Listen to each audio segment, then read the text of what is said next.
Kanaaf yaa saba koo Oromoo sirnaan komii qaba. Diina Oromoof Oromiyaa balleessuuf deemu Oromoo callisuu qaba. Lafa isaarratti diina isaa ajjeese yookaan wareega kafaluu qaba yookaan wareega biraa kafaluu qaba.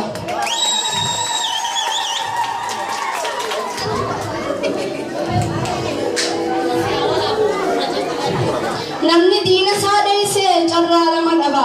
Addunyaaf akiraa dhabee saba Oromoo birattis jibbaa guddaa qaba. Kanaaf biyya dhabuun fafa. Tokkummaan haa kaanu, bilisummaan haa jabaannu, xiqqootu nu hafa. Qeerroof qarreen jabaadhaa, fuuldurri keessan ifa. Qabsoon keenyaas itti fufa. Bilisummaan wareegamaan dhufa.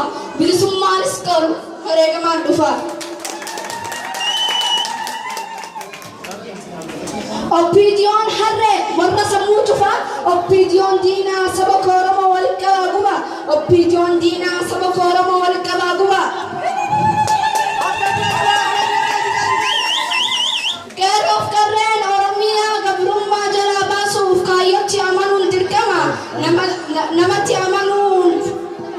Namatti amanuun rakkoo sitti fida.